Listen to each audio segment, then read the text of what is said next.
राम राम भाइयों। मैं कपिल जांगिड़ आज आपके सामने अपने विचार रखना चाहता हूँ। कौन सा विचार है?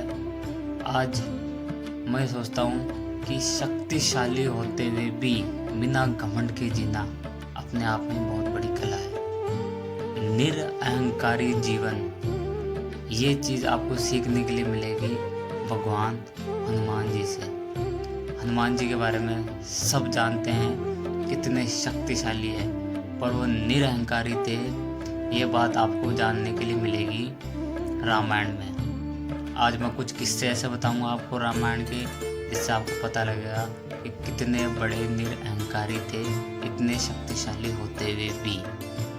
रामायण का सीताहरण का कांड तो सबको याद होगा। जब सीताहरण हुआ तब हनुमान जी की शक्तियाँ उन्हें याद नहीं थी।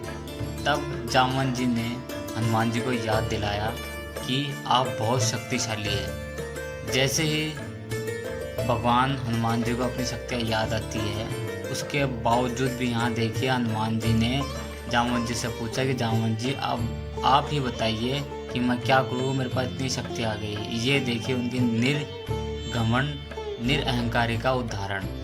यहाँ तो थोड़ा बहुत पता लग जाए कि मेरे पास इतना पैसा है तो अगले कुछ समझते नहीं है। आगे सुनिए। उसके बाद जब जामवंत जी ने बोला कि आप एक छलांग में 7 समुद्र पार कर सकते हैं, तब हनुमान जी ने एक छलांग लगाई।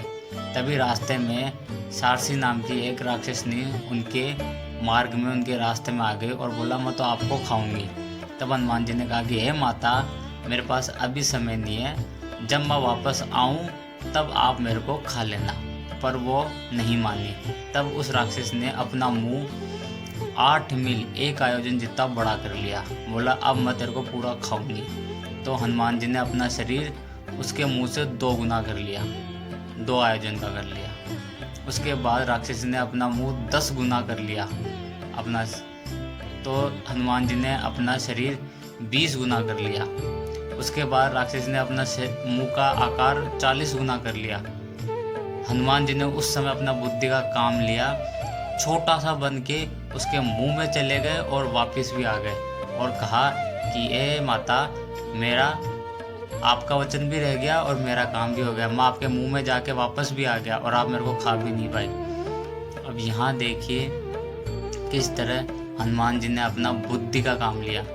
इससे ये पता लगता है कि बुद्धिमान व्यक्ति हमेशा अपने आकार, अपने रूप को हमेशा छोटा रखता है।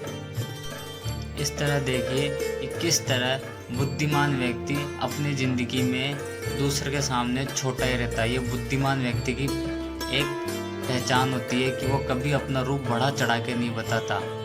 और एक अहंकारी की ये पहचान होती है कि वो हमेशा अपना रूप बड़ा ही दिखाता है। हनुमान जी ने उस समय अपना बुद्धि का काम नहीं लिया होता तो वो अपना काम सिद्ध नहीं कर पाते। उन्होंने अपना बुद्धि का काम लिया, अपने गुण का काम लिया, छोटा रूप बन के उसका काम भी हो गया और हनुमान जी ने अपनी बात भी रखी। ये हमें सीखने के लिए मिलता है कि किस तरह बुद्धिमान व्यक्ति अपना रूप छोटा रखता है और ज़्यादा बढ़ चढ़ के नहीं बोलता।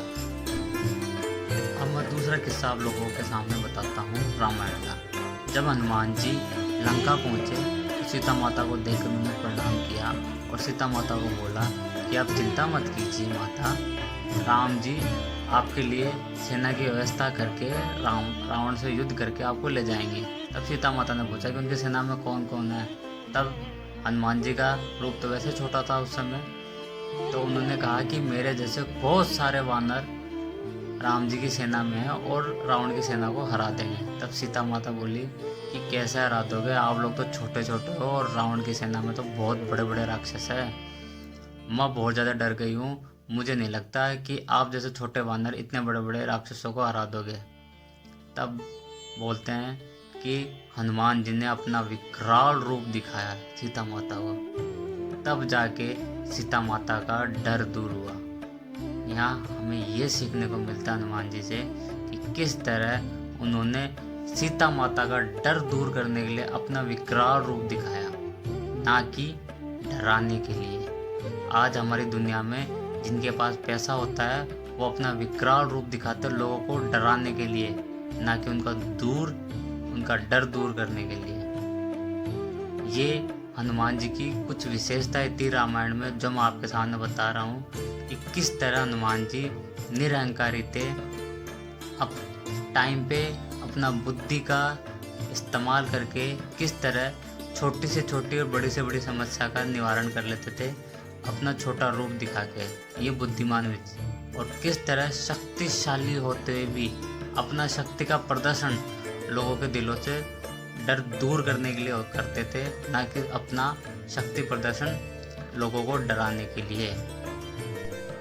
अब मैं ये बात आपको क्यों बता रहा हूँ, क्योंकि हनुमान चालीसा पढ़ने से ज़िंदगी का संकट दूर नहीं होगा।